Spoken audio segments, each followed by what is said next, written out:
highlighted was, for example, the fact that you talked about limiting the access to certain jobs of people who have dual nationality, like yourself.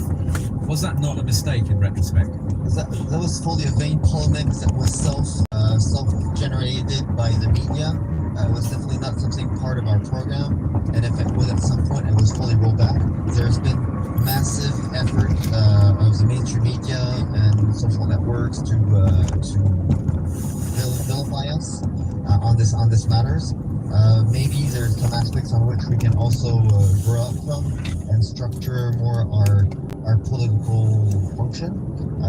The idea is that we had the whole system facing us and really using the insults and fake news against us. Yeah, and now you can still be in opposition. Is that going to be what you tell the French people?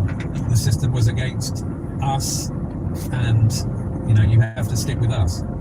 Well, everybody can realize this, and that we're the great hope of what this coalition, shameful coalition, has brought with the left. As they've seen yesterday, Paris and many other cities were ransacked by so-called peaceful rioters, which aren't a solution and are definitely not unifying. Ransacked, the odd incidents here and there, but generally people were celebrating. That's a nice and PC way of putting things. Everybody that sees the images will definitely see that it's not at all a unifying image of France, only Palestinian flags, no sense of unity. By all means, should they have won or lost, they would have ransacked the cities. That was Nicolas Conquer of the National Rally, who failed to win a seat in the French Parliament. Well, with me for the rest of the hour is Louis Sattelmeyer, political analyst from the Centre for European Studies and Comparative Politics at Sciences Po here in Paris. Welcome to the programme, Louis. And, listening to the National Rally, what's your assessment? Why do you think they came up short? Well, I think part of it has already been mentioned. They talked about the citizenship, the dual citizens in France. They weirdly made this one of their central campaigning points. They had abandoned this policy 2 years ago because it was not beneficial to them during elections. They've come up with this again, and I think this is actually part of why people turned against them. I mean, there are several other reasons, but focusing on this was a bit of an odd choice.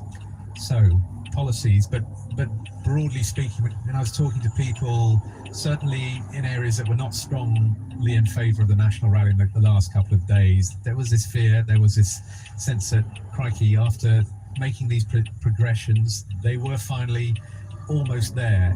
Was it fear? Was it Project Fear, if you like, that won?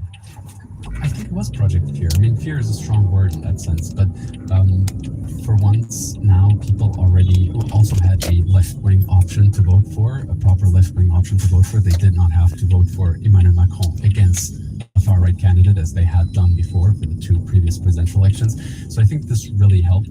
But yes, definitely this fear of the far-right is gaining access to power was what led people to actually the party to unite and also led people to vote for the other option. Well, you heard then from the National Rally saying actually this left-wing coalition does have elements to the far left in it, and is that something that can really hold together as they try to form a government in some form, at least put forward a candidate for Prime Minister? Well, first of all, I think this is a narrative that is spun by the far right and that Macron, his prime minister at all, have used against the left, that this is the extreme left, the far left. If you compare the program, the platform that they were campaigning on to François Mitterrand, so the president in the 1980s, who was a center-left president, the programs are really similar. So if we talk about the extreme left, this is a bit of an odd figurative speech here. And he was